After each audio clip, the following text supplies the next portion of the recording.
பொதுவாகவே நம்ம புக்கு படிக்கணும் அப்படின்னு சொன்னாலே பல பேர் வந்து ரொம்ப கஷ்டப்படுவாங்க. Including me. லாஸ்ட் இயர் வரைக்கும் நான் அந்த மாதிரி ஒரு பர்சனாக தான் இருந்தேன். பொதுவாக புக்கு படிக்கிறதே கஷ்டம்னு நினைக்கிறவங்க ஃபினான்ஷியல் புக் அப்படின்னு சொன்னால் இன்னும் ரொம்ப கஷ்டமாக ஃபீல் பண்ணுவாங்க. ரொம்ப வேகாக இருக்கும், ரொம்ப நம்பர்ஸ் அதுன்னு குளறுபடியாக இருக்குன்ற மாதிரி நினைப்பாங்க.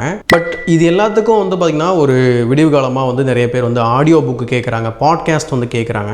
இதெல்லாம் இருந்தாலும் எனக்கு ஏதோ ஒரு புக்கு இருந்தால் போதுங்க, இந்த ஒரு புக்கு இருந்தால் நான் வந்து எல்லாத்தையும் படிச்சுப்பேன் அப்படின்னு நீங்கள் நினச்சிங்கன்னா அதுவும் தமிழ் இருக்குது.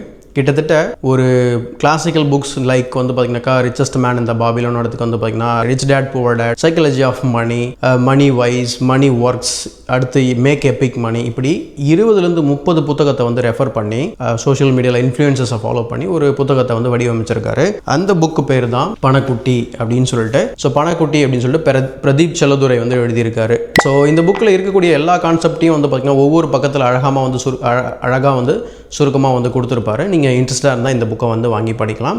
எல்லா கான்செப்ட்டுமே நீங்கள் ஈஸியாக புரிஞ்சிக்க முடியும். இந்த வீடியோ பிடிச்சா லைக் பண்ணுங்கள், மறக்காமல் தமிழ் புக் கிளப்பை சப்ஸ்கிரைப் பண்ணி வச்சுக்கோங்க. இது உங்கள் நாணத்திற்கான பாதை.